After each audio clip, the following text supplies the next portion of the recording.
and I'm a very good friend of Dave Marrow, and Dave Marrow is someone who apparently went through an MK Ultra style Black Op military training, the works, and is apparently now here in Taunton, Somerset, as I suppose you could say part of a sleeper cell.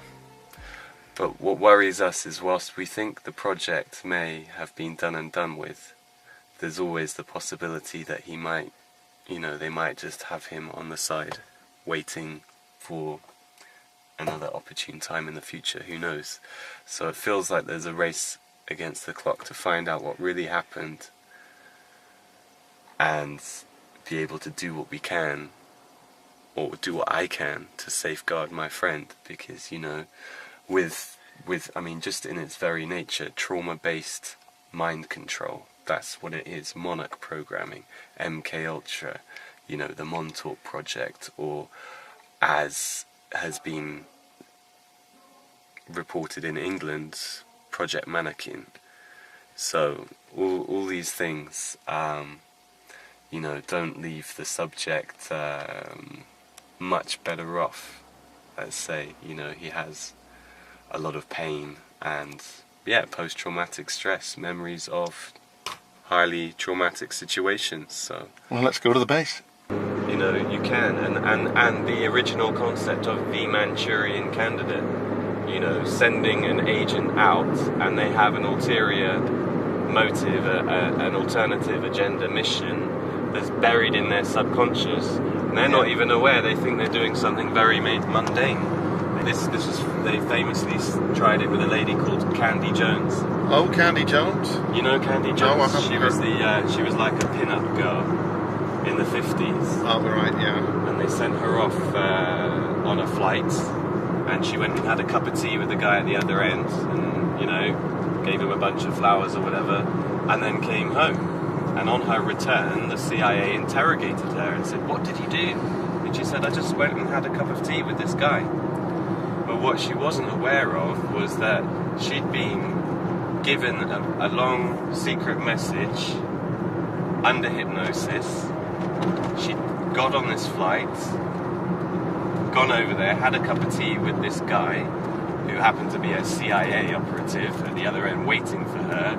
He puts her under the trance again, using hypnosis, gets the information, the secret message, and then wakes her up out of the trance afterwards, So she leaves just thinking they've had a cup of tea, when she's not even aware of the fact that of the message she's had in her head, because hypnosis is that powerful, And then they realised, hang on, this will safeguard our operatives against, if they get captured, it'll protect them against, not protect them, but protect the information. Yeah. Even under interrogation, you can physically torture someone and they won't have the information to hand because it's buried using hypnosis. So they thought, ideal. Now none of our agents can divulge any sensitive information because it's so far buried in their heads under hypnosis that they're not even aware of the fact that they know this information. Instead of having to send in a whole Special Forces SAS, you could just send one mind-controlled assassin who had really enhanced abilities. Because that's what the Super Soldier program's all about. It's about maximizing the potential of one human to fulfill the most, I suppose, the greatest military purpose possible, So that covers so many different aspects, from espionage to being an assassin to whatever it is, and even darker stuff than that. So it works, it makes sense, it's highly unethical, but of course what we know about these people who do it, American military, is they don't have that many scruples. Come on. Well, their soldiers are expendable, that's the whole point, isn't it? And where did it come from? I've done my history. It goes back to a thing called Operation Paperclip. After World War II, the Allies went in and found all these Nazi scientists, hundreds of them, and found that actually they were researching all this kind of stuff like mind control. It seems and it worked. So yeah. So I mean, is this situation Nazi connected, ET connected with? I think it's big. You know, it's so big and all encompassing that I wouldn't just really kind of focus too much on, you know, whether they happen to wear a swastika or not. It's I don't think it's that clear cut.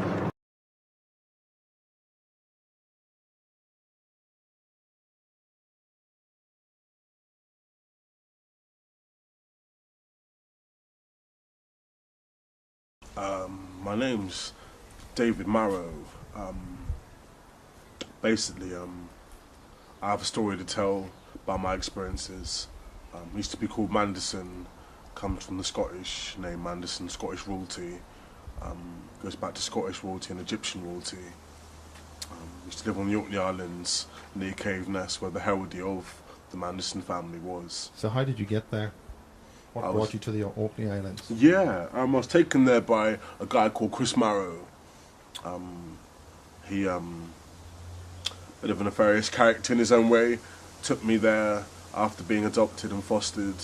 I was born in the Royal Berkshire Hospital, lived in Newbury for a bit, went to the Orkney Islands, and yeah, I can remember being taken to castles and stuff. And so, were you an orphan, or Newbury's close to a base called Peasmore?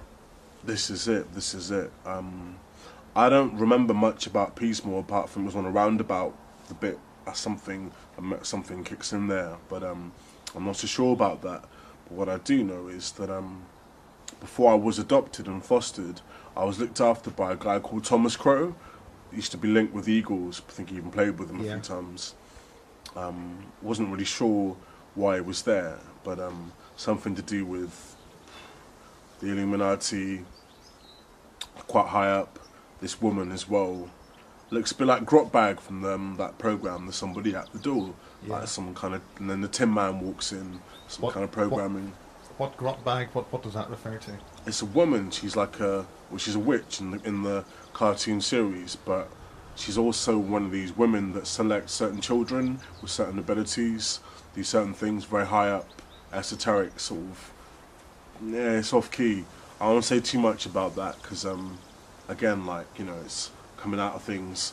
But yeah, she's a selector basically, where they get young kids that maybe either adopted or things have happened to their parents or things, and she selects them basically, like star kids, indigo children, that kind of thing. Yeah. So how does that? This is at what age you're talking about? I'd have been about. Thomas Crow was around about the age of 2, 3. Went to the Orkney Islands about the age of 4, 5. That's when my experiences of ritual abuse began. But again, like, wasn't too sure about what was going on. I didn't really know what was happening. I knew it was bad and wrong, but as a child, you don't understand these things. I began. What age is this you're talking about? About the age of 4, 5. Programming. I remember being drugged.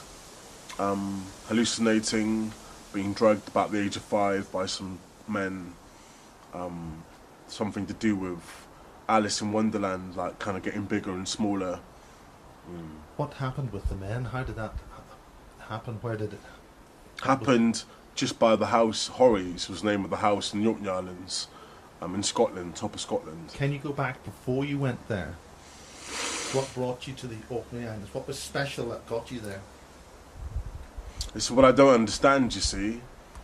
Being completely honest, my real mother was allegedly deaf and dumb. She couldn't look after me. No record of a father. All very mysterious. Story is, this is quite a weird story. On my record, adoption notes, when I got them just recently, she goes missing for 9 months. This woman who's deaf and dumb, can't talk, can't speak, doesn't know nothing about anything, didn't even know what a baby was. I had to draw pictures of what a baby was to my mother, Jennifer Manderson. She didn't know what was happening to her. She goes missing for 9 months, turns up on my grandmother's doorstep with me in her stomach, and sort of no one knows what's happened to her, where she's been. She gets put in a psychiatric unit, gives birth to me in a hospital, Royal Berkshire Hospital, and doesn't hold me or anything, just gives birth, and she's taken away, I'm taken away.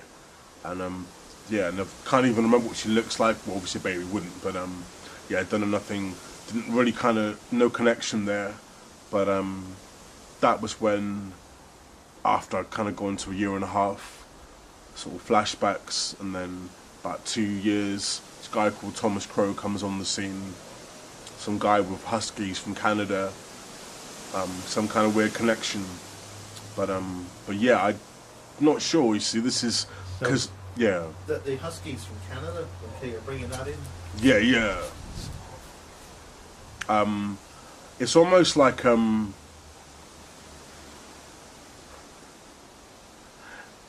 reminds me of Wolverine from the X-Men, like, you know, that kind of thing. Reminds you like the science sort of. It's like sort of if Wolverine was a real person in life, like sort of in modern day, that would be Thomas Crow basically. That was who he would be. Some kind of, I don't know. I mean, from my programming, from things that I've been through, from my experiences, my dissociation, and my memories coming back, something to do with life extension technology, right. Sort of Nazi sort of Uberman programming, kind of using with the swastika. Used to be used as a symbol of regeneration. Used to be that way around, and they turned it round. But all that to do with programming and sort of a bit like under hypnosis, trauma-based programming. So let's get back to your childhood at the Orkneys. You had terrible experiences there. Can you talk about that? They tried to sacrifice me at some point around the age of between 4 and 6. Some men came round, a ritual sacrifice. I was made to stare at the sun whilst they tried to put me on a crucifix and sacrifice me, some kind of ritual sacrifice. In what way did they try and fail? I don't know how they failed. I don't know if it was raided or I was also there was sexual abuse went on as well. I don't know. I don't quite understand how I'm still here. I actually do think I died at one point and something happened because I'm still here. Sounds a bit strange, I know, but I went. There was all I can remember is being pulled up to the cross, and somehow someone intervened or something, and don't know. I'm not sure. Where was this? This was on the Orkney Islands. Can you name the school or the home? Or there's a place called Horries, and there's a place called the Scarab Brae, which is an ancient, like there's lots of archaeology. Yeah, it's quite blurry, sort of, because I was drugged and stuff as well. You mentioned that this was a scandal in the early 90s. Was the police involved? Were the raids involved? CID, Child Protection Social Services, raided the island looking for a satanic paedophile network. Labour Party threw it out as a witch hunt, as a myth, even though, well, due to lack of evidence, even though there were countless testimonies. Can you mention any of those, the details? Well, I was made to drink goat's blood. In what sort of circumstances? Well, on one particular occasion, my father took a cup and a knife out into the garden, and this is your adopted father? My adopted father, yeah. He took a knife and a cup out into the garden and called me out with a smile on his face, quite a weird smile on his face. Wasn't too impressed by it. And he said, "Come here, Dave." And there's 2 guys holding this goat. It's the first time it happened a couple of times, about 3 or 4 times. And basically he slit the goat's throat in front of me. Can't be more than 7 years old at this point. And blood starts pouring out. He fills the cup with blood. I'm forced to drink it, then I black out, pass out, traumatised. Happened a few times. Wasn't quite sure why they were doing it, but then later on I came to find out that it was to do with ritual abuse. So this sacrifice thing, what happened? It's more than one occasion. It's to do with children. Lots of children. How many? there was a sexual ritual kind of thing went on once. I want to go too much into the details of it, but there's about 30 or 40 children on the island. It's all pretty nasty stuff. Again, the sacrifices, don't know, I'm not sure, but from my memories, they tried to sacrifice me. It was animal sacrifices, made to look at dead animals, repetitive abuse, from being beaten about to sexual abuse to with how many people? How many? Well, basically, coming back a bit further, I was adopted into an incest family. We hear stories about this all the time, but I mean, I knew this was going on long before I read anything about these kind of things. I thought I was kind of unique in this situation, and that was always part of the problem. But I was in an incest family. Again, like, embarrassed as I was, when I got older and realised that what I was going through was wrong, I realised I had to do something about it, and I tried. Yeah. So how were you aware of these things? From an early age, I kind of questioned things. I had a very inquisitive mind, very sort of scientifical, inquisitive mind. Kind of thought that doesn't add up, and what are they doing, and what are they doing, and why is that happening, and why are they doing that, and what is this, and kind of always a bit unsure, very distancing myself from everything, always walking a few steps behind my family when they're walking down the street, kind of sort of watching them and sort of thinking I'm not sure about this. So you were aware that this was a dangerous situation for you from the word go? Well, yeah, I just kind of thought, you know, a couple of adopted black kids, I mean, me being black and my family being white, which is not a problem, but on the Orkney Islands, kind of out the way, and the only neighbours, like, got one neighbour next to us, and the next neighbour's about a mile away. Yeah. Sort of everything out the way, and all this abuse going on and everything. I was like, whoa, you know, this is all a bit of a weird setup. So you were, in many respects, placed into this family far away.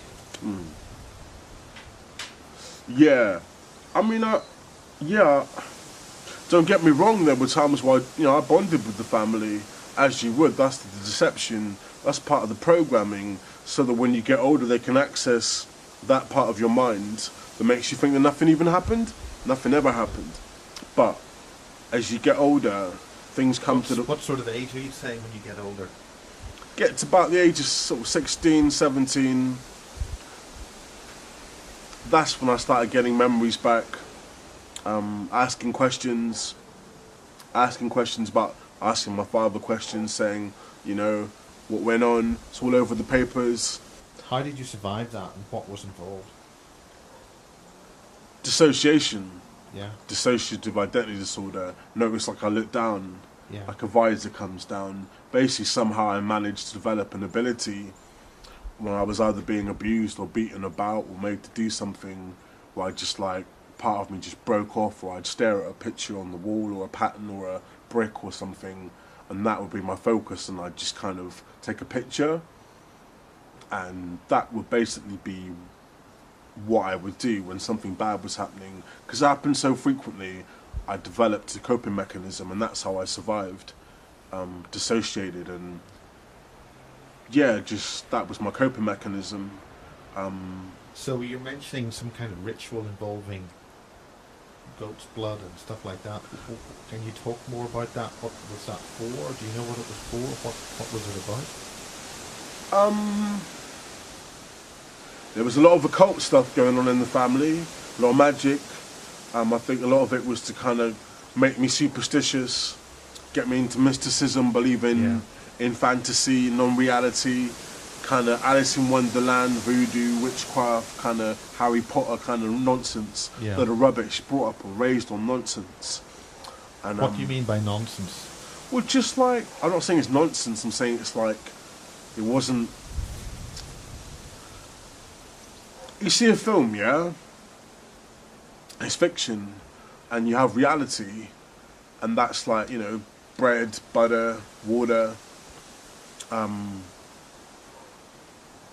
basic stuff. Yeah. And my dad and family kind of brought me up on stuff that as much as I was dissociating already, it's just filling my mind with, you know, may as well be up there, you know, anywhere. Yeah. Kind of.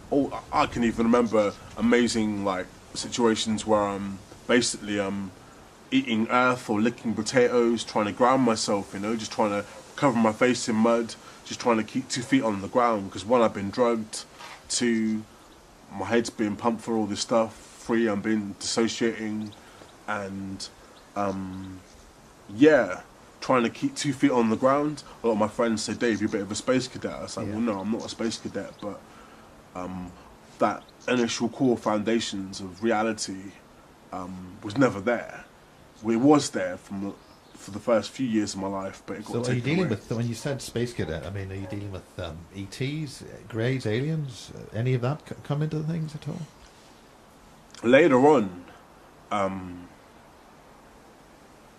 I lived in Bristol for a while.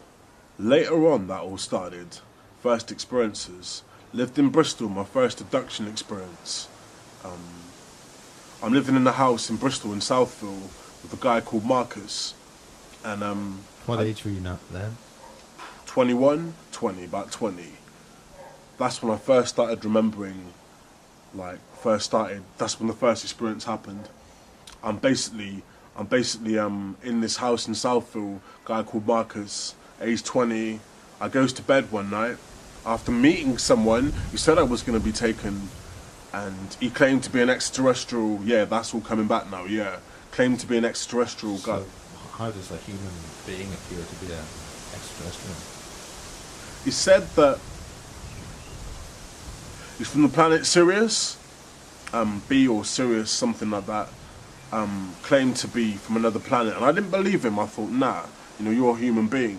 His face looked a bit funny, like kind of lopsided. Strange thing is, I'm working at Pizza Hut in Bristol. I just want to tell this bit; it's important. Working in Bristol in Pizza Hut, and this guy walks in with a bottle of wine, bit drunk. Thought, yeah, this guy looks a bit crazy, you know, a bit off the rails, and I get him to sit down and drink some coffee and take his order. He says, think of 3 questions and I'll give you 3 answers.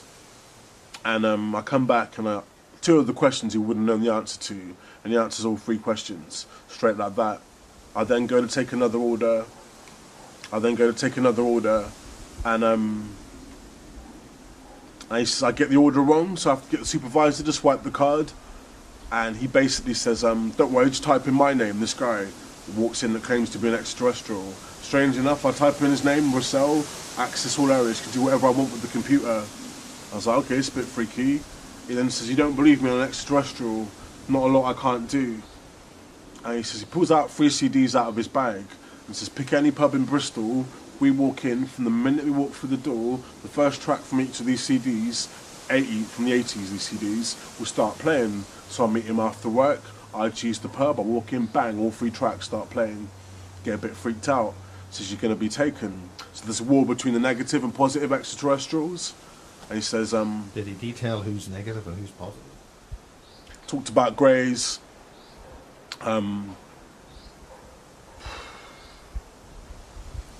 That's what he mainly said, greys. But he specifically said some are negative, some are positive. He said that some of the greys are negative and positive? He said that basically the negative extraterrestrials were controlling the American government. That's what he was saying, basically. And by implication, the government here. The sort of global government kind of running things, pulling strings at the top. Sort of like a superior race manipulating the human race, our kind of, this planet. So what about this man? What kind of extraterrestrial was he? Did he say? Or was I didn't believe him. I didn't honestly believe him. I thought he was talking rubbish. But strangely enough, about 2 weeks later, I move house, lose my job, because I went a bit, not crazy, but I kind of thought, well, you know, this is all a bit spinny. Some guys just showed me a load of stuff that I ain't even seen David Blaine or no one like that do. I've seen nothing like that. And I goes to bed one night, and I wake up, paralysed, can't move. There's white lights everywhere, bright lights everywhere. My body lifts up. Just before I hit the ceiling, everything goes black. Next thing I can remember, falling back into my bed on top of the covers, and there's something moving about in my back. I can still feel it now sometimes. It's still there. Yeah. Feels all hot round here as You well. mentioned on the phone some kind of life form, like a symbiont out of the TV series Stargate. Yeah, like, but bigger. And yeah, probably more than one entity. A few years ago, my friend went for an X-ray at Musgrove Park Hospital in Taunton, Somerset, England, this town.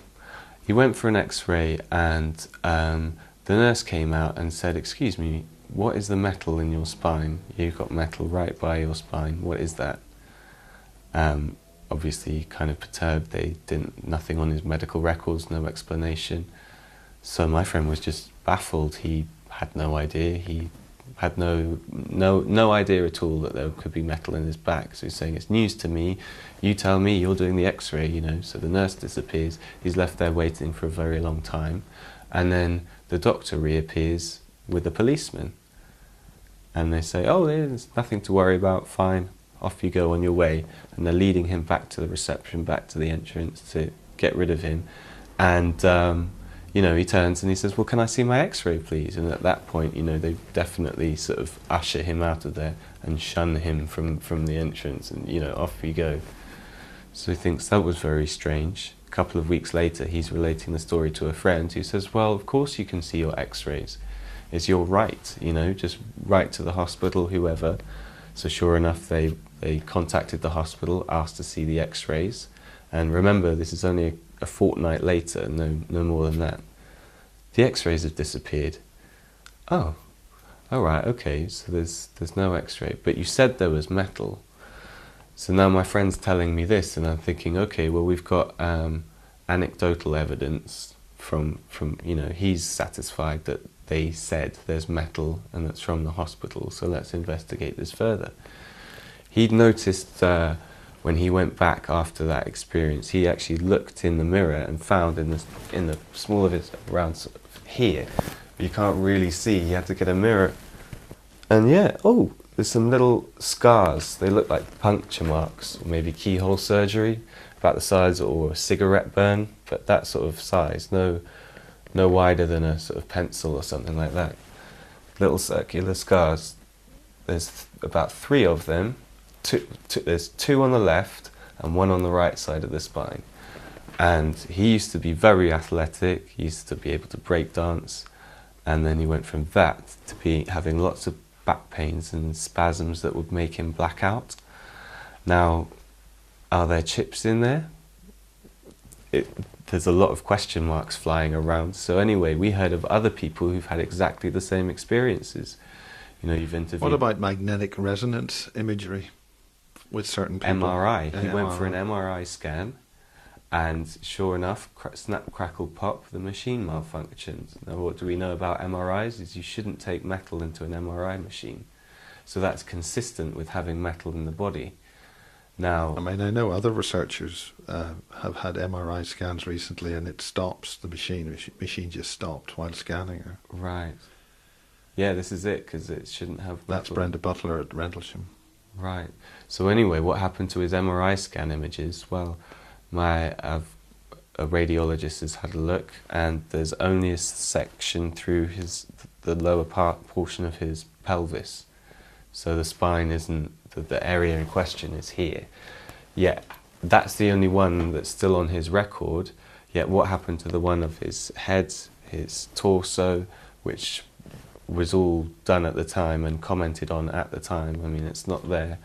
We did a scan on my friend using what's called a bug sweeper. It's a counter-surveillance device for picking up listening devices, like little bugs in your office. So you might have one in your mouse mat, and you might say this phone is like the bug sweeper. You know, beep, beep, beep, it's got the dial, it tells you what.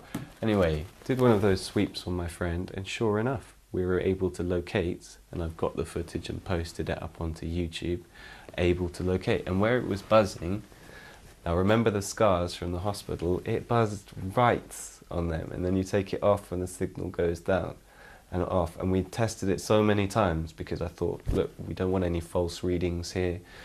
We checked for any background signals in the room, and we kept doing that, and we kept coming back, and it was just definitely only registering on these specific points where the scar was, or there's the 2 scars there, one there, there, and then just at on the sort of the coccyx area there, at the sort of tailbone, bottom of the spine, right there was a very strong signal.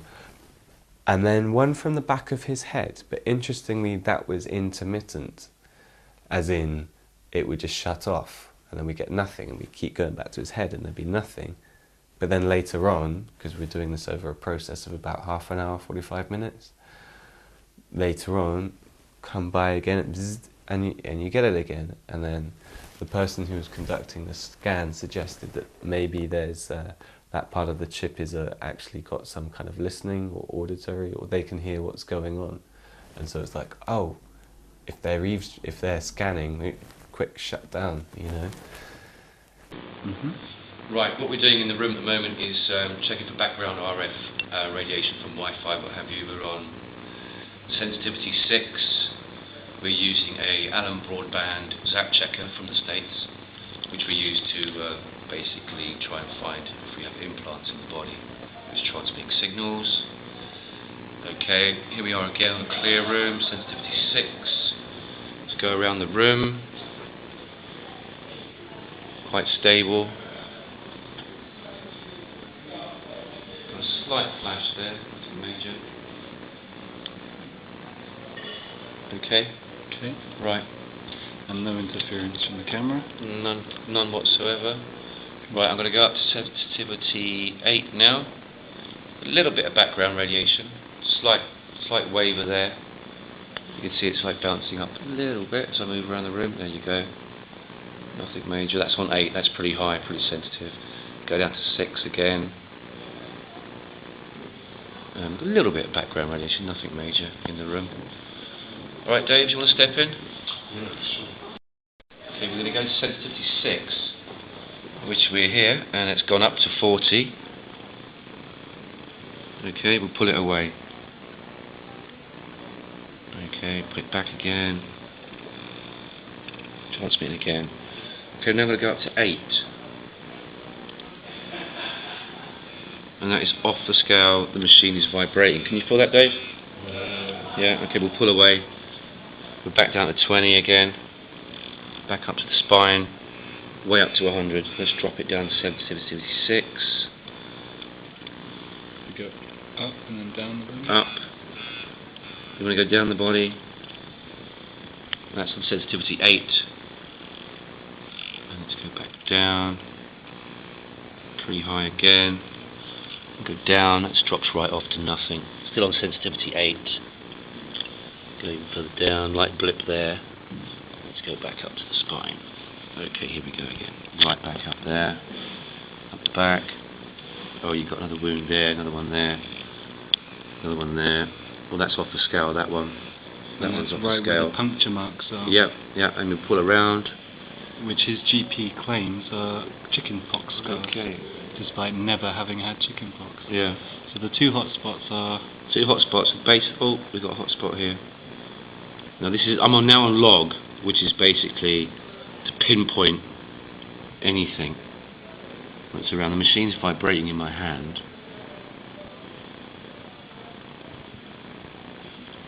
There you go, we've got transmission there.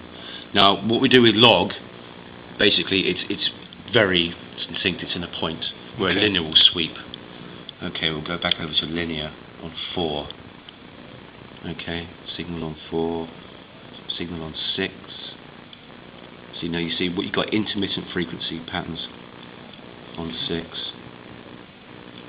And if we go up to 8, we're off the scale again. It's important to mention that he has no phone in his pocket, neither do we.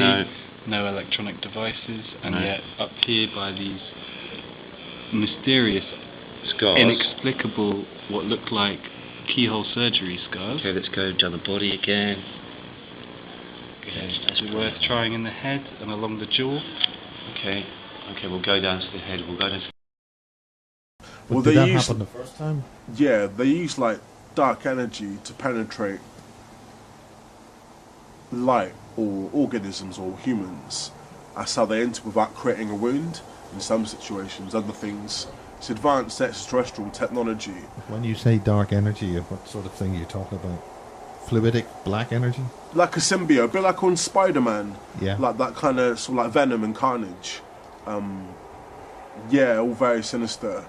But this thing that went into me was like a sort of, a bit like on Stargate, like a sort of dandelion-shaped sort of, the head and the bottom, some kind of weird creature, and another thing went down my nose, again with the dark energy. So it could Can enter you like describe a sort of those things? centipede, reptilian kind of sort of snake-like. A snake-like. I don't want to come into the cliches. Okay. But this was like very similar to like a dandelion looking thing, and the other thing like a sort of dinosaur head, but like sort of centipede with lots of legs, and very nasty creature. Yeah, crazy, not very nice, no. Kind of went down me after. Yeah. So these are in the etheric. They're not physically a physical thing. They're like an energy form. It didn't look like it. It looked like they were sort of there. Under what circumstances was this happening? Were you abducted in a spacecraft or at home? The first time I thought, yeah, I've been taken by extraterrestrials. That was the cliche thought that came into my mind. So what made you think that?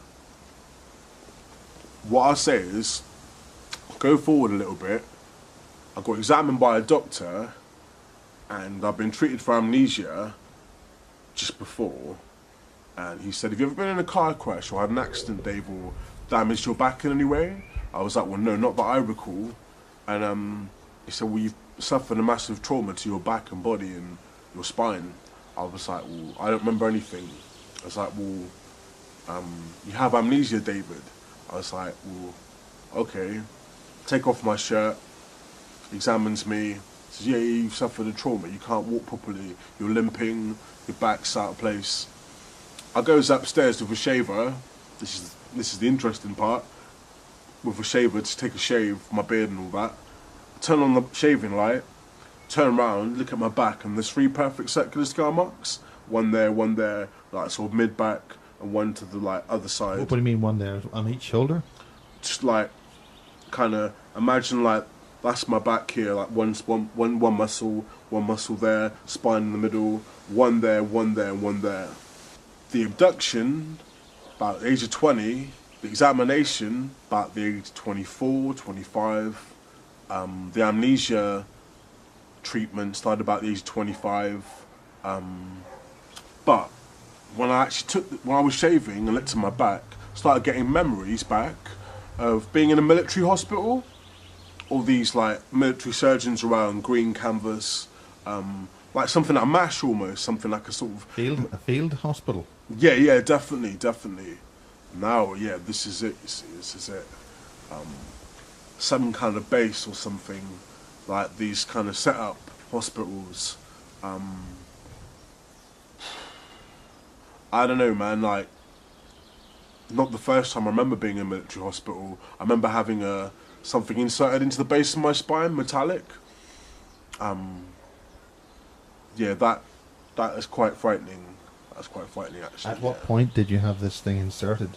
I mean, time's difficult, you know. I mean, you mentioned aliens. What were they like? Can you remember anything about what they were, or what?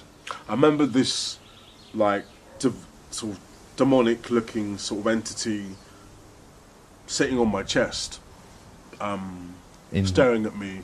When I just came out of hospital. I was living in Rockwell Green in Wellington, and it sat on my chest. And for some reason, I thought the only way I'm going to get out of this is if I don't show fear. And it looks at me. I look back at it, sort of like I'm paralysed, can't move. I'm sort of looking at it, and it sort of flees off. And that's when I remember. About a week before I saw that entity in Rockwell Green, I must have been about 23, 22, and I remember seeing a bad scientist. What I mean by bad scientist, I didn't know he was a bad scientist then, but what led on to the events was why they put me under hypnosis. I remember being told to count to 10, you start to wake up. When did this happen? At what circumstances? Where were you when this was happening? Around Wellington and Taunton. Was this at home, or were you taken to a lab or a Some clinic? of it was done in my home. The abduction was somewhere else, taken somewhere. By whom? How? I believe it's orchestrated by my father. I believe that a lot of it was orchestrated by my father. My father was Merchant Navy. There were members of MI6 in the family, military intelligence. When you say there were members of MI6 in the family, are you saying that your adopted family with Adopted MI6? family had connections. And how did you know that? And what sort of a membership of MI6? I was told by my father that there was a guy in my family who was MI6, who was thrown from a building, was in the papers. It's going back years. Can you mention that? Any way we could look that up? What sort of papers? What era? What's the scandal? I suppose I don't remember the details quite that clearly. It was a great uncle, something to do with he knew too much, and he was thrown out of a building, mysterious circumstances. It had been around, say, 1960, 1970. Involving what kind of scandal? Is there a name you can put onto this at Williams, I think. Williams was the name. There was two sides of the family. There was the Liddells and the Williams. And this is your adopted family? Adopted family, yeah, adopted family. Going back to the military hospital, just as I'm talking about that now, some more memories come back. It was actually a base. Which hospital? Where? Military. It's like they set it up, this hospital, like a sort of green canvas. And I was on my back, facing down through like a hole, like that, and they're operating on my back. Yeah. I remember doing missions. Yeah. Can you mention the base you're at? Does it a number, any detail at all? What can I say? I mean, what sort of region of the country are we talking about? I don't even know if it was in this country. I don't even know. I even know that far. Do you remember travel to and from there? I just remember being taken bits like black. Bearing in mind, a lot of it was done under hypnosis, where told to count to 10, people clicking their fingers, while I developed complex post-traumatic stress from people clicking their fingers and putting me into trance, people calling out post-hypnotic suggestions, always being put into a trance. Still now, it's happening now. And when you say it's happening now, has it happened this not week? right this moment, but like always something, if a click goes off or someone says a certain word or 1 sugar or 2 sugars, that's a trigger. Yeah. Bad boy as well, that's a trigger, that's a suggestion. So I mean, if I was to say, would you be on mission now with this interview? What's made you come out with this information now? What's brought this? I guess like when it comes to children being used for this nonsense, which is what I call it, interfering with people's lives, designing on people's liberty, taking away people's human rights, interfering with people's development, growth, you know, it's wrong, man. It's wrong. It shouldn't happen. It's bad. There's no excuse for it. You know, it's quite simple. They've taken away my ability to live in society in a sense where I don't know. I just think it's wrong, man. I just think it's like someone should be allowed to grow and develop and live their life with a certain amount of influence and kind of help and whatever, but not in the way it happened to my life. Sorry, I'm experiencing something. I'm experiencing some kind of attack. Sorry. Do you think we've got company? Don't know. I sense things like that's another reason why I think they chose me, because quite a powerful psychic, sensitive. And the word psychic, I don't mean that in a kind of tarot cards, kind of clairvoyant. I don't mean that. Wider perceiver. Yeah, someone kind of a bit more open, exposed to things, sensitive, able to kind of see into the truth of things in a different way, you know, kind of see into something. Or I've been able to remote view for a little while, and not to mass degrees. Is that were you trained in remote viewing, or did you just learn how to do Again, it? one thing I will say, and I don't want to kind of say out of context, I don't remember as much as some of the other testimonies that I've heard. My memories are limited. What I will say is that I know there was extensive use of drugs on me, radiation, they used electric shock treatment on me, not treatment, but electric shock on me, drugs, hypnosis. All for what? Create a soldier, a killer, an assassin. I wouldn't even say a soldier, just a killer. Someone they can manipulate, control, someone they could use, someone they could So use. how are you? Are you currently under control, or do you? I'm a sleeper. Yeah. No, it's like I'm down like this. It's like like a dark cloud comes over. This is why you're not looking straight to the camera that much. I find it difficult. My mother had the same problem. Is that perhaps because of an overseer would be above you? It's like a gun pointed in my head. That's what Yeah. it feels like someone saying, "You talk about this stuff. You know, you're a dead man." Yeah. Like a gun pointed in my face. That's why. And it's like, who can stare a gun in the face? Yeah. You ever tried doing that? No. No. This is it. It's not that I'm afraid. I've had a few pulled on me in my time. Hmm? I've had a few pulled on me. I bet you have. Yeah. Yeah.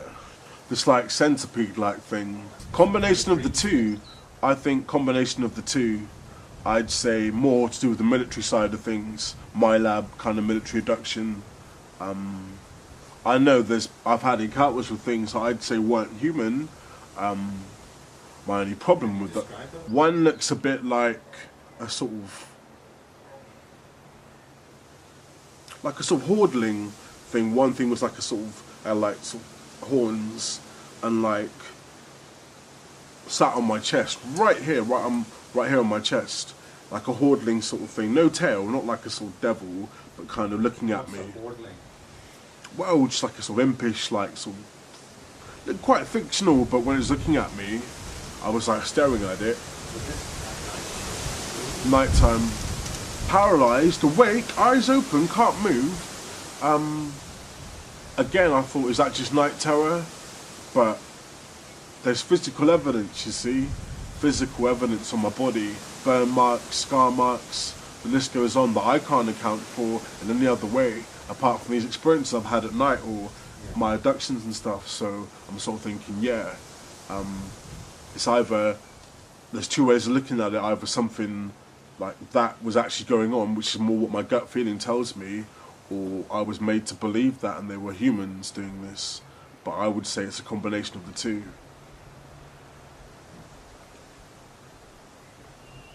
So, Working with extraterrestrials, working with humans, as in us being subservient to a. what kind of extraterrestrials, and how do you know they're extraterrestrials? Just non-humans? Non-humans. What I mean Tall, by short, fat. What sort of description are you talking about? Small, a lot of them, quite small. So how many are you talking about? 5, 10, a group of 100, a lot? When I've had these experiences, when that centipede entered me, like sort of dinosaur-like centipede type thing. Dinosaur type head, but a centipede body? Reptilian sort of head, like sort of thing. But there were humans as well there. And my brain was being operated on and stuff, and sounds a bit crazy, but yeah, they mucked about with my brain, like tension here. You remember blood coming out my nose and stuff, and coughing up bits of brain and stuff, and all kinds. Yeah. It's just a bit that I've been suppressing for years. I've seen it about 3 times, maybe 4, where I've literally like hulked out, markings on my leg. There's a line there. This goes black to white. That gets darker when I go into water, but sometimes when I get angry, that gets really dark. On both legs, same marking. Could you describe that again? It's like that my leg there, it's like light there, and dark there goes right down to the bottom. I don't know what it is, but when I get stressed and angry, it gets darker. When I go into water, it gets darker. Can you see that? And basically, people have witnessed my arms getting bigger, muscles getting bigger, some kind of super super like enhancement thing. I'm not sure. I've tried to suppress it because my way of dealing with things. That's hulking out, as you say. Yeah, hulking out. Yeah, literally hulking out, like arms getting bigger. Even my boxing trainer years ago said that I had the hardest punch he'd ever seen. No one ever hit like that. Someone of my age actually said that to me. He would clarify if I spoke to him. He said, no one hits like that. You hit like Mike Tyson hits at the age of 15. I can remember my psychologist talking to me and saying, we don't know where you get your strength from, David, where you get your strength from. We've given you 3 tablets that would knock most people out for 3 days. Yeah. And it's knocked you out for about 30 seconds and you're out. Do you know the tablets that they gave you? Don't know what they were, but they said he'd give them to people and they're out cold for 3 days. And they ain't going nowhere. There are some people who've got an ability to resist that. Well, this is it. And that wasn't just the context of what she meant. She actually said she wanted to know who my father was. CPN said you can blast out energies as well. You seem to be able to like give off some kind of energy that knocks people down. Yeah. Is that a defensive energy? I think it is when I'm threatened, when I feel threatened. I can remember being part of a sleeper cell at Burnworthy. This is Burnworthy Manor. And what's interesting is Dave said he remembered a lot of the activities happened, and there was a lake down near the woods. Now I came down here the other day with Dave, and we walked down a track, and he said, "Yeah, the lake's down there." But we couldn't see the lake. It wasn't until I got on Google Maps and had a little look, and yeah, aerial. So I looked and I thought, right, there's the manor house coming down here past the woods. And then we descended down this track, and looking on Google Maps, sure enough, there is a lake in the woods. And where is this lake? So it's just down this track to the left. Yeah, he said something about a lake and some kind of... So yeah, he talks about some SAS guy. He was also a ski instructor. I think he was like mountaineering specialist. He said that this guy did a lot of the Black Ops training and was putting them through their paces in these woods here. But yeah, this is where it... And he remembers other things. He said that he remembers something quite traumatic happening, but someone actually died during one of these Black Ops training things in the lake. He thinks they drowned. What would happen, you know, they'd have missing time one night. They'd be triggered to maybe get up out of their beds in the middle of the night in a hypnotic state. They'd go outside, they'd be met by one of the operatives on one of these missions. They'd be picked up, they'd be taken to somewhere like here, maybe at night, maybe, you know, whenever. And yeah, that's when they'd do all of their training. But then when they wake up in the morning, they'd feel physically knackered and really tired, but have no memory of what happened during the night. They might even have cuts or bruises, but they'd be explained away somehow, you know. You've got to remember that, well, from the point of view of my friend, what I think has happened is his father has put him through this, adopted him, and then put him through this whole thing. And if you're adept at hypnosis, then you don't really need to explain yourself to the close people around you, because you've probably been messing with their heads as well. So I'm talking this guy's wife, you know, it's a case of you see nothing here, there's nothing to see here, you know. She might not necessarily, although apparently she did say in front of, is either a doctor or social worker, she actually said, yeah, David has been a victim of satanic ritual abuse. Taking these people's soul and actually attaching negative entities to their aura, you know, to... Now, what do you mean by adding entities to their aura? I mean, one of the things he discusses is this sort of millipede thing with a reptilian's head on it. Now, that's something I've heard before from other things. And you mentioned... I personally couldn't comment what that is, and whether that is... Who have you heard it with from before? A vivid... I went to another hotspot in the country for mind control, which is supposedly Totnes in Devon again. And when I went there, I was actually going to the Totnes Truth Festival, which is a very interesting event. I met David Shaler, I met Annie McCon, MI5 whistleblowers. Just wanted to see what they had to say as well. And I met a lady who was psychic. I'm quite intuitive myself. I was stopped by a tramp who was asking. He wasn't begging. He said, "Look, do you want to buy this picture?" And for £1. So I thought, oh, fair play, mate. What's the picture? And it looked like, can't remember the guy's name now, but the guy who designed the aliens on the film Alien, as in Ridley Scott's Alien. Yeah. They looked very similar, you know, that kind of sleek. And he said, but not exactly the same, but very organic, I mean, beautifully drawn as well. And he said, these are the aliens that come out of me. And there was something inside me that just said, okay. So I said, alright, I've heard that before. And when I pushed him, I'll cut a long story short, but when I actually asked him, I'm careful not to lead these people with my inquiries.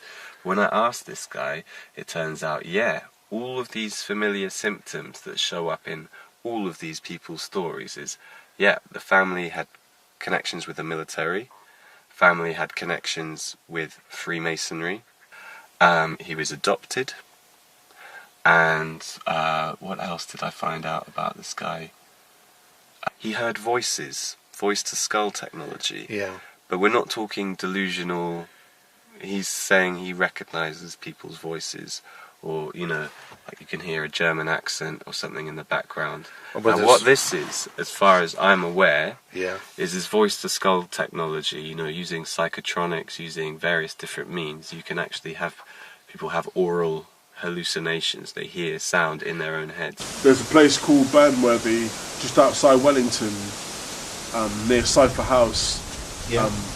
Ex-MI6 code-breaking Cipher place. Is it still active? Well, you know, it's a business park. So think of a normal industrial estate. You're walking around, there's loads of businesses, there's loads of courier vans driving around, there's people, there's noise.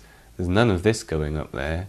Cipher House was bulldozed. Now you've got a purpose-built complex, which still holds the name of the original buildings, such as Enigma House, Cipher House, all these buildings there.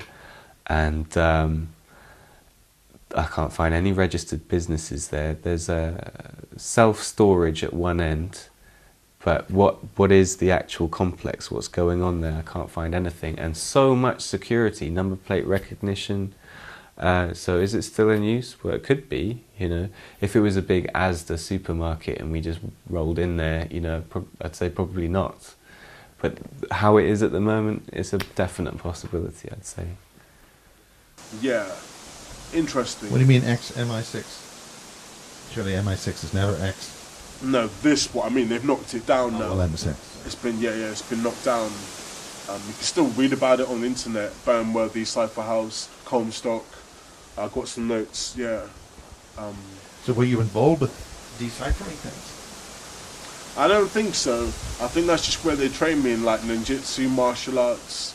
Have you been on missions? Can you talk about anything like that? I remember getting a memory back, waking up one night, massive memory floods back.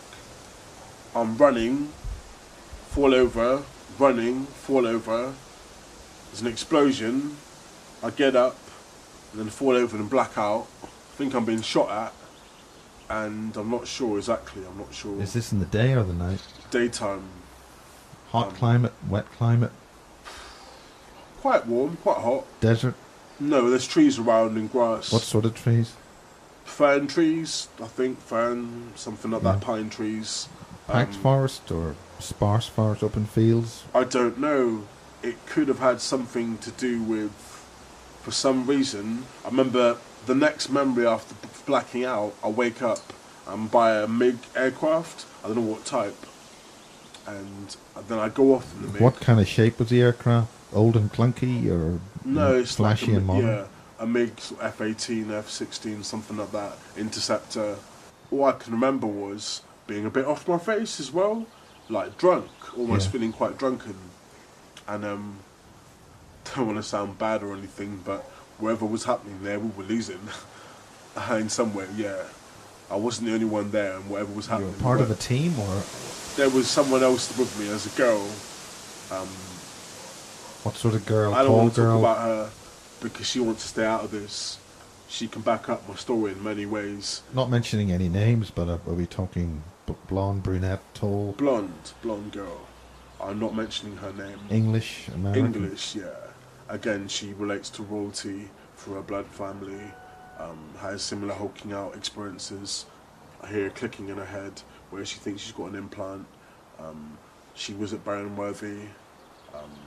Blonde hair. She knows Thomas Crow as well. She was part of the same project. Some kind of to do with enlightenment, life extension technology, yes. Illumination, to do with the brain, kind of using 100% of the brain or more of the brain than normal, getting me to do that. Being in a white light room, everything's white light, bright, and something to do with being able to regenerate, being able to sort of heal bones, heal body. In what way do you regenerate? I've healed bones. I focus on healing, like a sort of healing energy. And what sort of speed of healing are you talking about? Something that doesn't... Seconds. Seconds. I have done, yeah.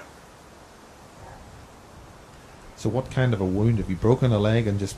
How have you done that? Have you put your hand over it, or you just thought about it, re-imaged it? Just focus on like love or positivity, like something. There might be a song like a DJ Shadow song or something, or a Uncle song or something, or a classical song, something that really you feel connection with.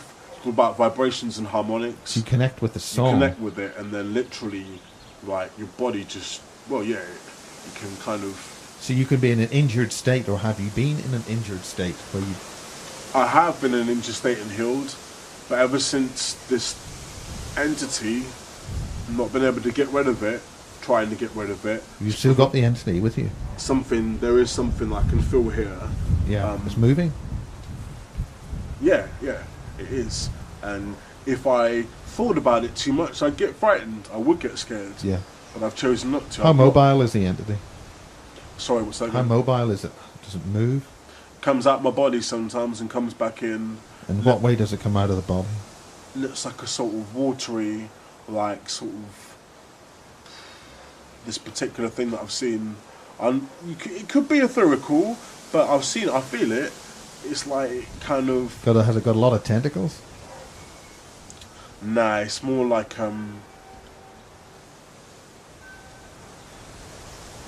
one's dark that I've seen that comes out, it's got red dots, like a sort of cloud of dark energy.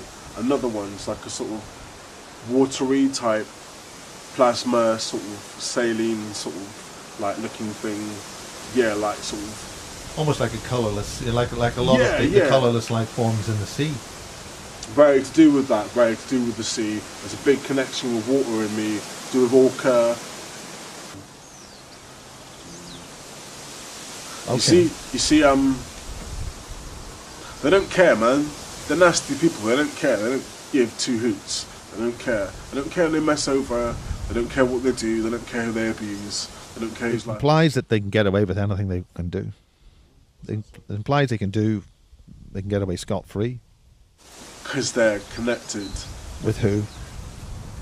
Government. Who in the government? They infiltrate surgeries, schools, doctors' clinics. Do they have an organisation? Oh yeah. What name? I've mentioned the L word, the Illuminati. Yeah. The Illuminati. Yes, this is it. What mission are you talking about? Only memory I've got of it is I'm in an aircraft hangar, up in the air, and there's about 15 of us soldiers. So you're in uniform? Yeah, like a vest and camo gear, like maybe a shirt. I think it was a vest, and basically we haven't got parachutes. They say something like a trigger, and we just leap out, and I hulk out midair, hit the floor, and just go mental, absolutely hulk out, like just go absolutely mental. What sort of height are you dropping from? Not that high, a few feet, a few hundred feet. You just run out of the back of a transport aircraft, like a Hercules or something? Like a Hercules, yeah, just like a Hercules, yeah. It was a Hercules, yeah, but just like that, yeah. jump out. There's a few of us like jumping out. For some reason we don't need parachutes. I don't know why we don't need parachutes, but sounds crazy, I know. But Hulk out, and don't know, man. That was the mission. That's the other part of the mission. Which mission is that? The one I'm talking about, running and falling over. That was the beginning. I think it is anyway. Where I'm literally, I jump out the air hangar, Hulk out sort of halfway down. There's trees, yeah, there's trees. Yeah, I was coming back now. There's trees, like pine trees or some kind of tree, and could have been in Canada, I'm not sure. But Canada before, yeah. could have been in Canada. Do you think that was for training? Could have been. They're probably trying out something. From talking to you and from my notes and from my memories and writing things down and speaking to other people that were on this go, my theory is that they're still working on me. I've woken up with burn marks still and like plasters where needles have been in my arm, and like woke up hulking out burn marks on my fingers, and like Is that from an electrical stimulus? Or? No, I think it. I'll say it. I'm not afraid. I may as well blow the whistle. There's a guy called Dr. Krause, a memory, Dr. Krause, some kind of memory came back in the name Dr. Krause, some guy that deals with radiation. They've used radiation on me when in my eyes, right in. And what base is this? Where was this done? Some of it's done in this house, but anyway, I can't talk about that because, yeah. So this is ongoing as we speak. Still happening now. So you're still on mission, so to speak. Not consentfully, no. Under hypnosis, drugs, radiation. When does that happen? Do they just walk in and... Well, it seems to have something to do with... they've got access to my subconscious. In what way? Post-hypnotic suggestions, triggers, clicks, commands, and they can get me to do different things. What kind of clicks? Did it happen on the telephone, or does somebody phone up? Or don't know, it'd be like, yeah, I've just gone blank. I don't know why, something's really hurting me, just gone blank. I'm not just saying that, yeah. So what about Canada? What about the mission you were on coming out of the aeroplane?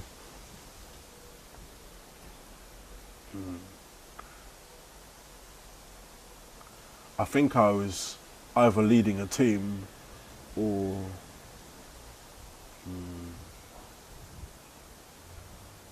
X. Ooh, yeah, like that's something like X gene, X Men, science. Yeah.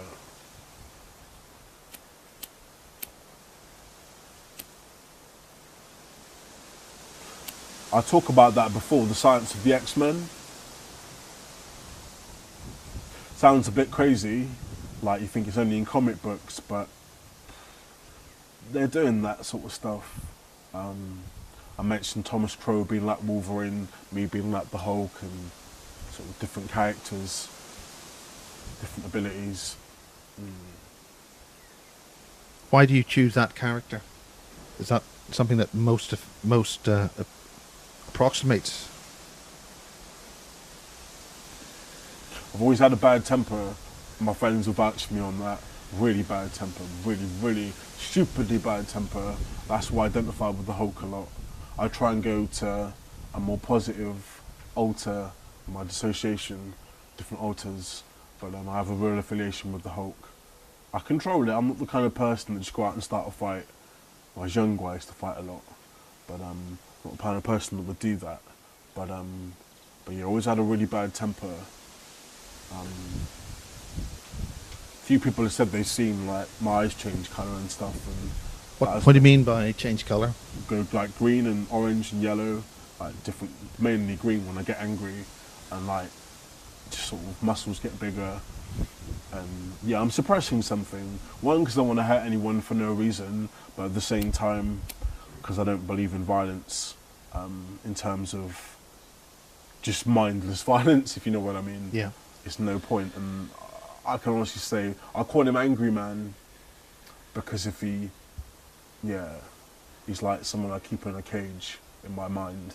I keep him there, not just in my mind, but physically and mentally. I keep him in a cage, because if he gets out, other beings... So how did you meet Matt Todd, and what brings the connection there with what we've mentioned in the other Basis series, for instance, the James Casbolt things? Have you got any connections with that? It just seemed quite strange when I looked at James Casbolt's story, as a friend of mine mentioned something on YouTube, and I talked about my story to a friend of mine, and he mentioned that your story that you've explained to me over the last couple of years is very similar to James Casbolt's story.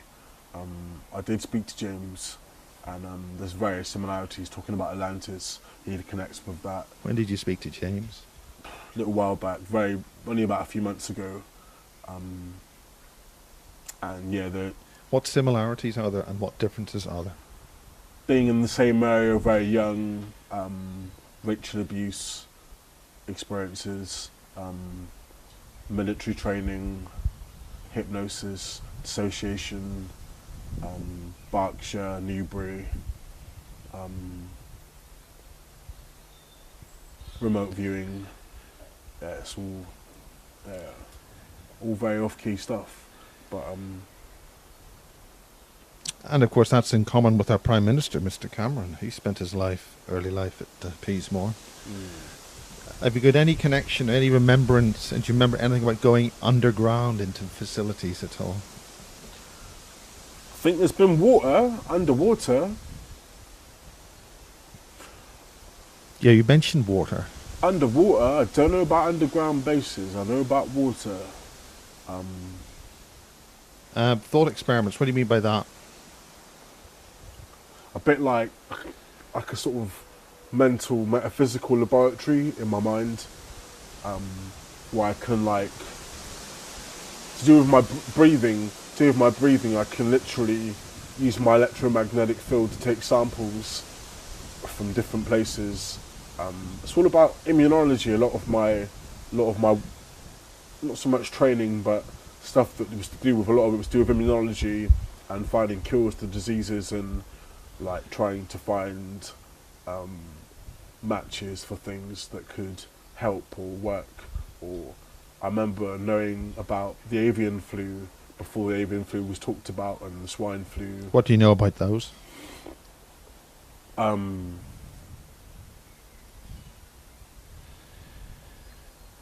know it was to do with pre-population control. In what way? Not in the stages that we've seen to wipe out the population, but I know that some of the agendas, a lot of it is to do with a lot of these bloodlines have been doctored to be immune to certain diseases, whereas Africa, some of the more disaffected nations, don't. They've been kind of kept out of the loop, which is why I think it's a bit wrong. Is there anything crucially that you want to say that you absolutely want to make sure is known?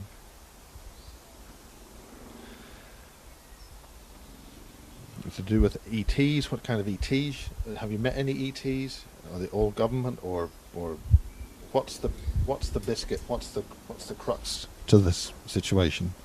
What one thing is it that you really want to make sure is released? Don't let them get their way. The New World Order, don't let them get their way. Why and who are you talking about? The elite, who oversees the elite. And who are the overseers to the elite? Are they I think human? it's something to do with the Anunnaki. Book of Enki talks about that. Anunnaki, I ain't messing with those. But there talks in the Bible about the Nephilim, the reptilians, sons of the serpent. I ain't talking about that because that's all doing my programming. I'm a bit frightened of that. What is this programming you keep talking about? Conditioning, different types of programming. Don't fully understand it, still trying to understand it. But the Anunnaki, I believe, talks about it in the Bible, but Anunnaki, cycles, processions, all to do with some kind of race, a very powerful race, Have you met any of those people? There's the microbes and the macrobes and the microbes, different, sort of the two lines, the genetic line, which are interwoven, and Anunnaki being the fully developed genetic or fully optimized genetic code, full understanding of who they are, and us being kind of, but then people like myself and the indigo children have a higher percentile of that kind of code deciphered within ourselves through intelligence, knowledge, through regression, for understanding. But then again, the more subservient human race, again, lesser understanding of their code, their origin, their understanding, their origin. Again, X-Men Origins, that film, classic example of this kind of human, extraterrestrial, or Anunnaki, God, gene, whatever you want to call it. Are you saying that you are actually, in some respects, part human, part not human? And that's my theory. What's the not human side, X-Men side, your development project with that relationship? I'm not sure. I'm still researching, still regressing, still meditating, still trying to work out, still testing what I can do. I think it's to do with the Anunnaki. I think it's to do with that. I think it is. You said you could tell the future. What is the future with regard to the return of the Anunnaki? There'll be a Third Reich uprise. Blatantly, it's already happening. There'll be a Third Reich. Detail, in what way? An attempt for a one world government, one banking system, chipping, ID, one food system. Bit like what the Nazis tried to do, what the Egyptians tried to do, what the Romans tried to do. A one system, the Romans, Nazis. Again, when I want to say too much about that, but I think it is all about a one government, a one world system, where everyone's kind of like a slave race. They're going to try and do that. They're already trying to do that. All I can say is that I'm one man, yeah, and I'm not going to try and take on the world, but ultimately, can't let that happen. Can't let that happen. We're not supposed to be slaves. What can we do about it? What can ordinary people do about it? Stand together instead of dividing and attacking each other. Finally, about going back to the Orkney Island situation, is there anything you want to say about that that hasn't been said already, that you want to get out? Are you saying that there's an ET secret government involvement with child abuse? Not wishing to put words in your mouth. There's a lot to do with Freemasonry, which I ain't going into, because I've kind of chosen to leave some of that talk. But what I will say is that there's a very heavy movement in the Orkney Islands to do with that, Kirkwall being their own epicentre of Scotland for that. For what, precisely? Secrecy. Things that people don't want people to know about. Ritual magic, the drinking of goat's blood, stuff like that? It's all to do with intimidation, fear, programming, mysticism, conditioning, dissociation, programming. If you can manipulate someone, you can control them. If you can install fear in a great way, you can get someone to do pretty much whatever you want. And that's kind of what I was put through. And like Stevie Wonder says, if you believe in things you don't understand, or you will suffer. Without quoting anyone too much, I'd say, yeah, they try and do that to people. If you've got someone who's afraid of something, like afraid of spiders, and you put a spider in front of them, and say, you're going to do this, do that, they'll do it. And, you know, it's what it's like. Do you have any advice for somebody who's in a similar situation? Find other survivors, find other networks of survivors, safety in numbers. It's not about being militant, revolting, uprising, using violence. Anyone can do that. It's about standing your ground and teaming up and talking to each other, consoling each other, comforting each other, helping each other, encouraging, strengthening, all those things, standing together and validating each other's experiences, convicting each other's experiences in a way that allows people to accept what they've been through and move forward and not be discredited and not be devalidated. Be validated in their experiences so that they know what they've been through, they can accept it. They can see the truth, they can shine light on the truth and expose the darkness take it away. Light, truth will set you free, shine light on things so they know where they've been from, so they know where they're going and what's happened and where they are now, so they can have some grounding, some peace of mind, inner peace. And that's what I think, you know, survivor networks. Anyone who's been through what I've been through or anything like that, find other people that have been through the same thing, because you'll learn things, you'll find your way through this whole strange thing, and it gets a lot easier when you find other people.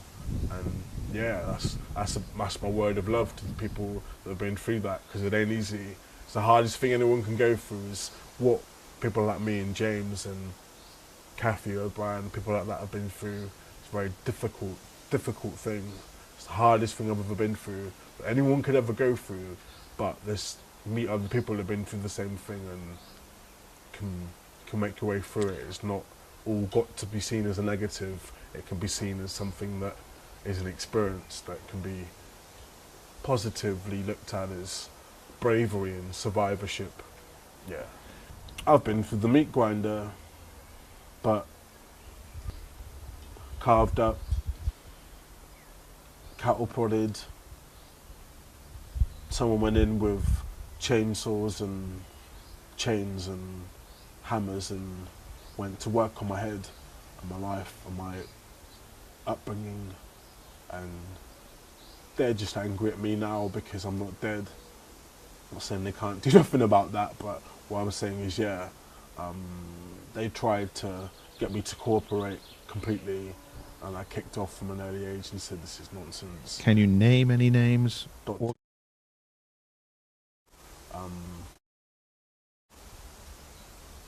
Say again?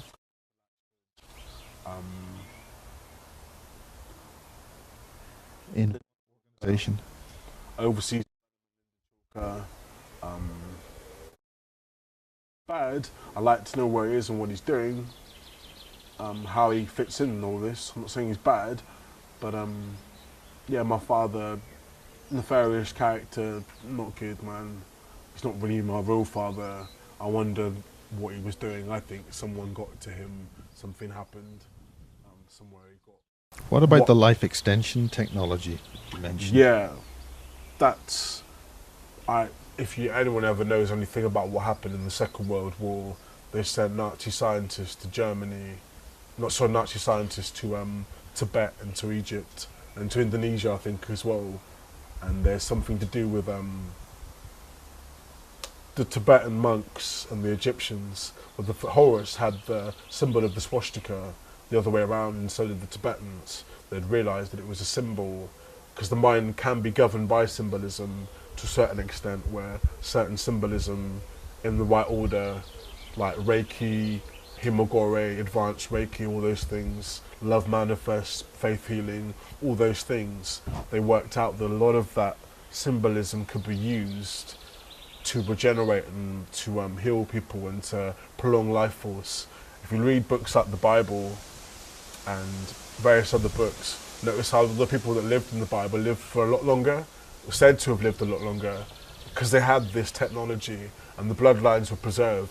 This is very, very groundbreaking, you know, this is full on, but I'd say that this knowledge was there of life extension technology, and slowly, as the years have gone on, the human race has slowly digressed or degenerated into a lesser capacity of mental intake. I know there's parts of the brain that you hear about schizophrenics, people with manic depression, you hear freestyle rappers, break dancers, they're using bigger parts of the brain, higher parts of the brain, more bigger parts of the brain, and there's parts of the brain that scientifically proven you get to a certain age and we stop regenerating to the same degree. Now, with this science, this life extension technology, they're able to re-access that part of the brain that is life extension technology and so forth. And with that technology, they're able to prolong life force and regenerate and heal. Yeah, very interesting. My name's David Marrow. Used to be called David Manderson. I'm basically an X-Men, not in the comic book sense, but X-gene, gene code, the X gene, the bit the public don't know about. bit they don't know about, that part of their genetics that's lying dormant because someone switched it off, either through the water consumption using fluoride or whatever. There's a part of the gene that's within everyone, that they let some people open, and it's a bit like keys. Some people have the key to that, give them the key, or someone's got the key they use on someone, and I'm someone who was allowed to use that extra part of my DNA, the gene, that X gene, the manipulation of chromosomes, genetics, DNA, nucleic acid. Yeah, that's basically it. I was someone who was allowed to use my abilities, overseen by some not very nice people, in order to see what the human potential is capable of. And if people knew what they were capable of, this government that controls us wouldn't be able to do it. They wouldn't get a chance. No. Do you think that you've been selected to maybe fight another form of being which is requiring superhuman abilities to fight them? Yes. How do I feel about that? I don't know. Have you encountered any of those beings? Yes. When you mentioned in the fight that wasn't going well, was that here or somewhere else? Was it through a Stargate, for instance? Interesting you say that, because I have accessed plans and information about starships and stargates. I know a lot of it's to do with mathematics. Also talks about that in the book. What do you mean stargates and spaceships? What do you mean you've been seeing plans for that? There was the pyramids in Egypt, temples off the coast of Japan, the Book of Enki, the Anunnaki. They, in mathematics, the pi symbol, the square root symbol, a lot of that is the basic constructions of advanced technology. Most people just think adding numbers and plus signs and minuses, but a lot of that, like the pi sign, Pythagoras, a lot of that Pyra, Hydra, a lot of that symbolism is very, very advanced. The Egyptians were very advanced, the Greeks were very advanced, and a lot of that we're seeing now in programmees, having this knowledge. What do you mean advanced in what? Mathematics that's taught in schools The is language? very... Three-dimensional, hyperdimensional symbology? Yes, definitely, yes. There is, mathematics is the language of the universe, the matrix, the universal matrix of consciousness. We're talking matrix construction. Yes. Divine matrix, whatever you want to call it. The creation of realities. Yes.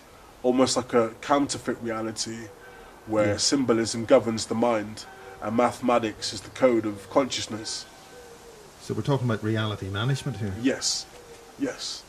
And the ability to create something that someone can oversee, to have power over something, to make someone feel powerful. But ultimately, I think, Were you fighting in other domains, other matrix realities? And what did not go right?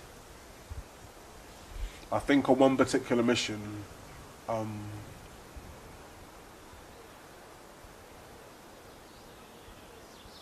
see, when you break out of something... What are you breaking out of? Control. I don't want this. I don't want part of it. I'm not saying I'm a coward or anything, because I'm not. I didn't want part of this. As in, like, I was just quite happy getting a 4.2 children, whatever you want to call it, job, conventional life. Little did I know, as the years went by, that I was involved in something completely different. I've walked down the street and people say, oh, he's a lunatic, or why has he got those strange markings on his leg, or how does he know all this stuff, or where does the knowledge come from? One particular occasion, as I say, I can tap into things, local technology. I say this bit. I'm sat there with a friend of mine, she's on the computer, and I'm spilling off this stuff. She then goes and looks up on the internet, word for word. I haven't even read this. I'm tapping into, like, again, that whole binary system kind of, again, that matrix reality. Again, it's all very, very, very advanced. I'd say that whoever created this design on our liberty, the powers that be, I think ultimately they need us more than we need them. That makes sense? So how do you deal with that? How do you feed back? Take charge of our own lives. I don't know. I don't have all the answers. I know that... You seem to... Yeah. I know that there will come a time where there'll be judgment. There will be judgment. What do you mean by that? The day of reckoning, the judgment, where we have to face the reflection, have to face our... Yeah. Anyway, I'll say no more than that, yeah. Okay, it was a very detailed story. He's not prone to other delusional statements. But then I start hearing the very same story. Very similar things. So then his story is now corroborated by all of the testimonies that I've read that he wasn't aware of, and I know he hadn't come across them. He'd come across Andy Perrow. Now, who is Andy Perrow? Andy Perrow. These individuals. Andy Perrow is Andy Perrow's story is that he was part of MK Ultra, and he was one of the original super soldiers. But I think he'd be in his 40s. He's about Duncan O'Finian's sort of vintage, that kind of age. And who's Duncan? Duncan O'Finian again is another person, American military, but it's all super soldier programs. MK Ultra was the CIA's super soldier program where they put all of these Nazi, well, it was from Operation Paperclip. It was all the Nazi scientists at the end of World War II. They brought the scientists back to the University of Rochester, which is where Andy Perrow got a sports scholarship to that university, and to the Tavistock Institute in England, which is something that's been highlighted by people such as Brian Gerrish or David Icke, and they've been very interested in social engineering over the years. So mind control fits quite snugly into you know, their areas of interest, their areas of research. So getting to your friend, when did it all start, and when did you get involved with them? These people, and Dave doesn't seem to be any different. He it's from before you could talk. You're adopted as a toddler, essentially. So disposable person, they adopt them, brought in, they're looked after by a family where the man's, you know, works for intelligence, but maybe it's a couple, both parents are in on it, and if not, then the wife is probably under hypnosis, just, you know, you see nothing here, that kind of thing. So anyway, the intelligence family is supposed to bring up the adoptive child, and they don't have to wait for this child to get older. The programming starts right away, you know, from before they could talk. It's all about subjecting them to enough trauma to split the mind. Once you split the mind, you can easily compartmentalize different alters, as they're called, different personalities. So you've deliberately giving them multiple personality disorder, and a lot of these people are coming out now being diagnosed with dissociative identity disorder, and this ability to dissociate and go into a different personality. And what they would program in was, okay, we need a drug runner to do this, that, the other, keep the black ops, black budget going, you know, we need an assassin, we need a prostitute, we need, you know, a spy, and all of these personalities can be programmed into one person, so that instead of having to worry about a whole team and the expense of all of that, you've just got one universal soldier, if you like. Where the actual mind control started, I think it actually goes back to ancient Egypt. They were the first people who actually used hypnosis. Then it went through the so-called Merovingian bloodlines as a way of controlling their heirs, and therefore controlling their dynasty, because it was a dynastic thing.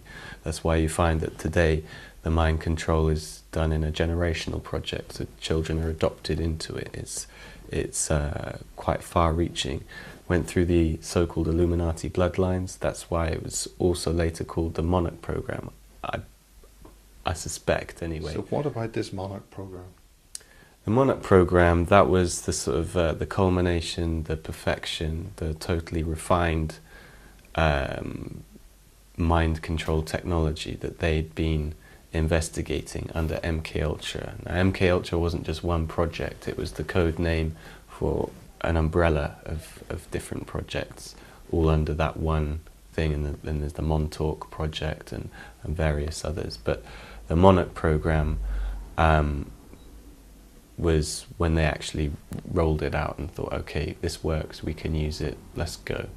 And that's where you had normal people in society being programmed, lots of service personnel being programmed, lots of people who worked in all key positions. And now I believe today that Monarch programming is so prevalent, it's in your face. There's definitely something very, very shady about the Dunblane shootings. That guy Hamilton had secret society links. In fact, the head Freemason in Scotland, Lord Burton, came out and publicly said, this thinks it's some kind of fishy Masonic underhanded influence going on here. And again, another lone madman shoots everyone and dead at the end, so no witnesses. A lot of people say that the guy who shot John Lennon, he's a programmer, you know, loads of them. But then turn on your TV now, you've got people like Lady Gaga, you know, your Christina Aguilera, a new one to look out for, Miley Cyrus. You know, a lot of them actually went as kids through the Disney, they were on the Disney show as Disney presenters. Are you saying that pop music is being used as a mind control Absolutely. Oh, I mean, there's been so much research into that. That's something that Tavistock Institute is very interested in. And that's one of the things that you deal with is music and bands and things. Absolutely.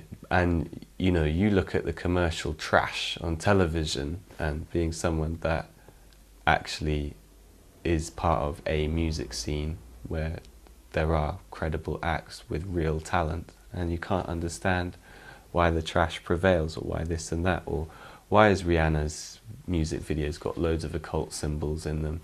Why is Beyonce looking, or, you know, why is there kind of subliminal messages and things that I'm spotting in there that have reference to Monarch programming? What sort of symbols? Can you mention any? A big, because you're brainwashing, because you're using mind control on these kids and hypnosis from when they were a kid. A lot of the popular themes are Wizard of Oz is one of the major ones, Wizard of Oz programming, and there's Peter Pan, it's another big Disney movie, there's Snow White they use as well. Snow White, the Seven Dwarfs. In all of these, there's a scene where they go through a transitional state. So Alice in Wonderland, sorry, that's what I was trying to say. Alice in Wonderland goes through the looking glass. Now, MI5 are alleged to have used this Alice in Wonderland style Monarch programming, where they're actually, because they're lazy now, they're using bits of the script, and it's all under hypnotic suggestion. So when someone says you go through the rabbit hole, you know, to a someone who's been programmed to have that specific phrase.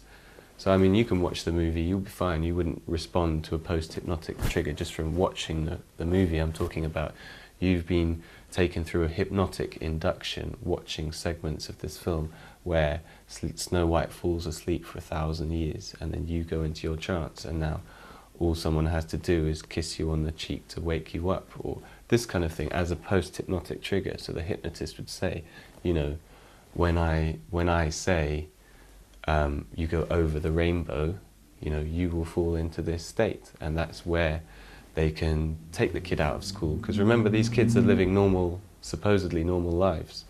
Take them out of school one day, put them in a trance like Darren Brown demonstrates, say the words over the rainbow. I mean, this may be making programmees who are possibly researching this field twitchy.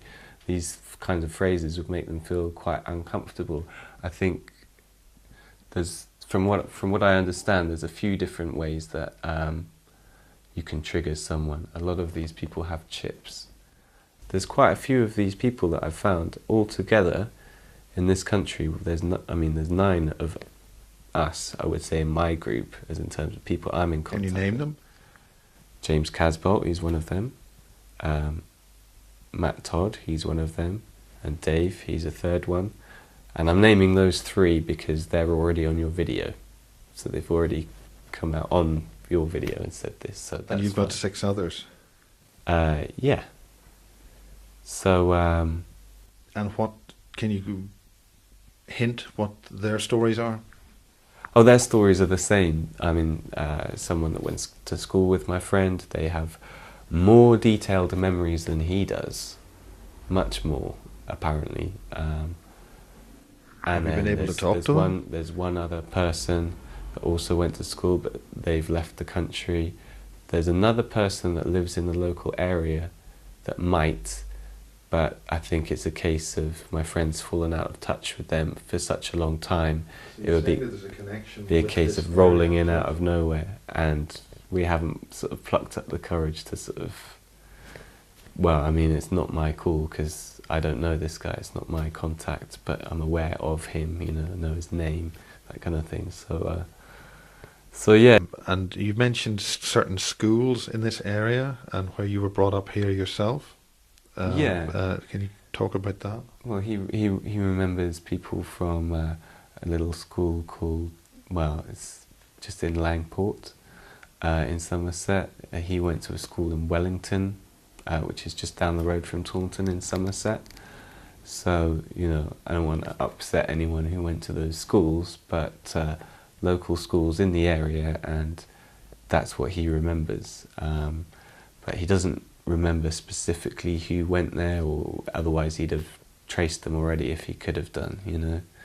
So it's tricky, you know. There's different ways that people have of dealing with these things, and often what they do is just try and ignore it, or try and pretend it didn't happen, or believe people when a psychologist says you're crazy, you know, take this medication and try and get on with their lives, you know.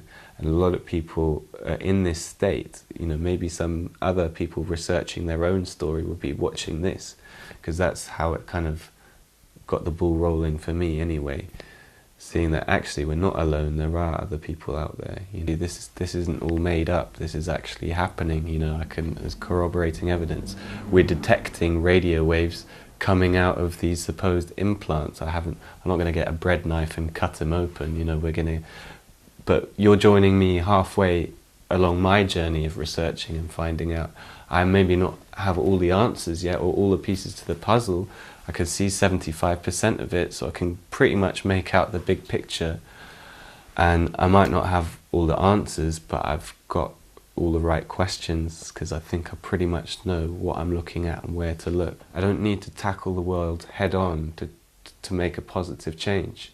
You know, if I can demonstrate just me and my friend breaking free and exposing something, then that should help everyone else who's oppressed or a victim of that situation or system or whatever's going on.